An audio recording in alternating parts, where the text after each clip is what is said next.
menyaksikan kegiatan hari ini, apa yang menjadi tujuan dari sosialisasi ini? Oke, hari ini BPS Aceh melakukan sosialisasi untuk pelaksanaan kegiatan sensus ekonomi di tahun 2026. Kita tahu bahwa sensus ekonomi itu dilakukan setiap 10 tahun sekali di tahun yang berakhiran angka 6. Tujuan sensus ekonomi ini adalah untuk mendata seluruh kegiatan usaha di Aceh dan tentu saja di Indonesia.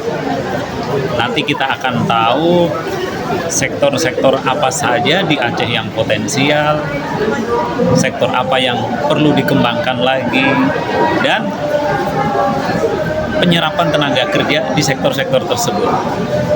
Kita juga bisa melakukan perencanaan, misalnya seperti sekarang, apakah telur, apakah ayam di Aceh itu kita perlu membangun sendiri, perlu menernakkan sendiri tanpa tergantung dengan provinsi lain. Saya rasa itu. Jumlah tim sensus yang akan diturunkan se-Aceh berapa? Kalau untuk se-Aceh kita belum tahu, tapi se-Indonesia 190.000. Dan itu petugasnya nanti direkrut dari masyarakat. Kita secara terbuka pada bulan Februari 2026.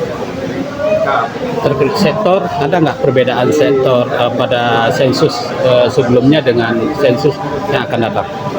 Oke. Kita melakukan sensus setiap 10 tahun sekali, tentu akan melihat sektor-sektor mana yang terjadi perubahan. Biasanya semakin maju suatu daerah, suatu negara, sektor jasa itu semakin besar. Sektor jasa semakin besar. Sektor primer, sektor pertanian, pertambangan itu semakin ditinggalkan.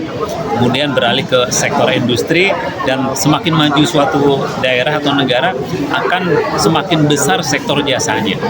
Seperti di Banda Aceh, barangkali ya teman-teman tahu, Banda Aceh itu sektor jasanya semakin banyak. Perdagangan, kemudian perhotelan, kemudian komunikasi, dan barangkali jasa-jasa lainnya.